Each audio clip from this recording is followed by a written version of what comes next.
At the end of the evening, Will Guidara says something really fascinating. They're all talking about what was good about the experience. And Will says, I'm not interested in any of that. I'm not interested in copying them. I want to know what about the experience was slightly disappointing. And then I'm going to double down on making the two things this restaurant was disappointing about utterly brilliant. Don't ask what your competitors are good at and try and copy that. You should optimize for attention. In other words, make a difference where people notice. And where you get attention and surprise is in doing something that nobody was expecting. I've invented a concept. What do you think I about like that.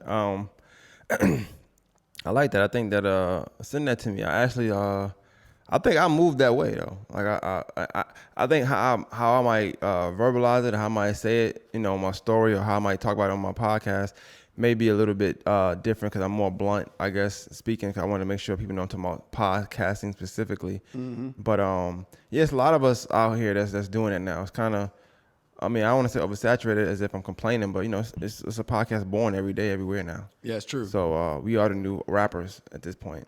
And but I don't know about that. I do, because I'm saying, like, people look at us, they don't look. I've had people talk about the podcast if like I'm only talking about one thing, because our podcast, they automatically assuming that it's always man versus women on my podcast, or higher power man, it's a man's world type of podcast, and I don't talk that at all. Yeah. But I say rappers because we look at rappers sometimes, we say, oh, well, they're not living that life, they corny, they really broke, da da da.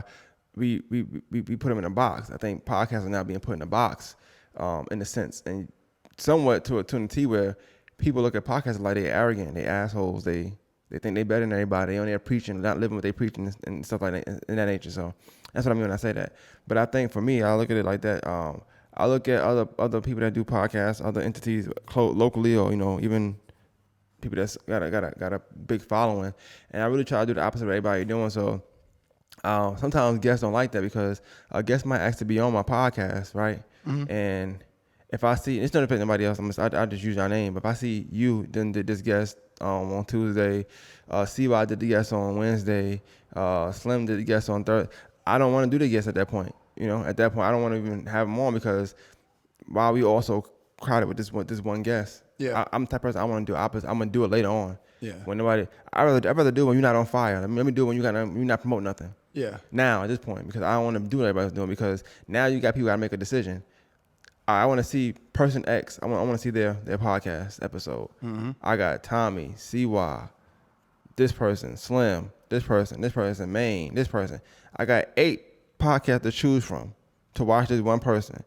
Well, what's the chance they're gonna pick me, per se? What's the chance they're gonna pick you, per se? It's 1 out of 8. Yeah. Right. Why do it? Well, my question is, when it comes to that, is I don't necessarily chase it, but I don't. I run from it though. I don't chase it, but I run from it though.